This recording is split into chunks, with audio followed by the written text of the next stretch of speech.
اور کوفے کی اندھیری گلیاں جناب مسلم بھوکے اور پیاسے در بدر بھٹکتے ہوئے بس کب تک ایک مرتبہ ایک دروازے پر جا کر کے بیٹھ گئے اور اس دروازے پر جانے کے بعد سر چھکا کر کے بیٹھے ہوئے تھے. اللہ جانے کیا سوچ رہے تھے جناب مسلم.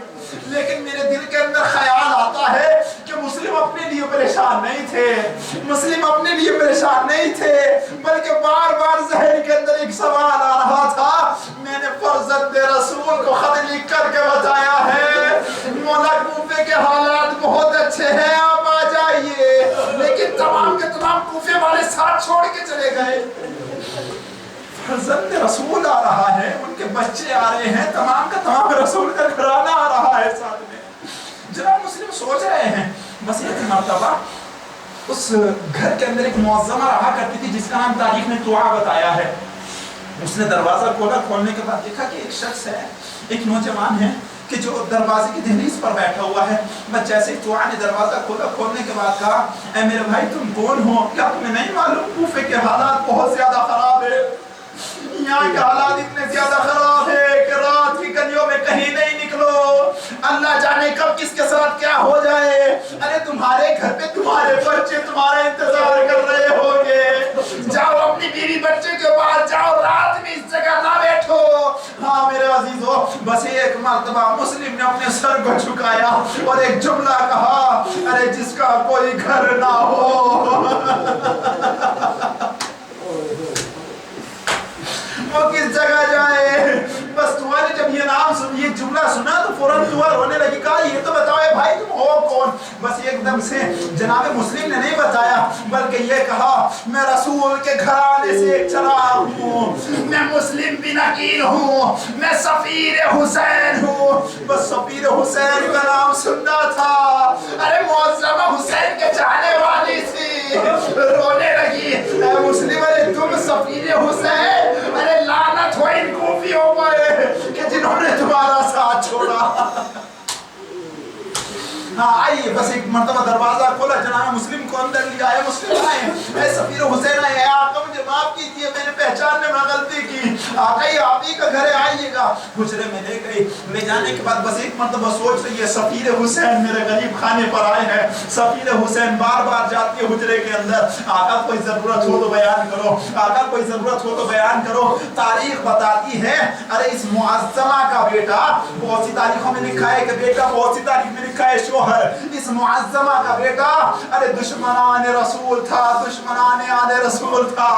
ارے اس نے پیسوں کے لالچ میں آ کر جیسے ہی دیکھا کہ اس کے گھر کے اندر مسلم بن عقیل ہے, سفیر حسین ہے, تو اس نے یہ خبر لے جانے کے بعد ابن زیاد کو دی, ہمارے گھر کے اندر سفیر حسین موجود ہے. ہاں میرے عزیزو, بس کیا تھا, پوری رات جناب مسلم عبادت پروردگار انجام دیتے رہے, اور عبادت پروردگار انجام دیتے ہوئے بس تسبیح و تحلیل کی آواز جا رہی تھی.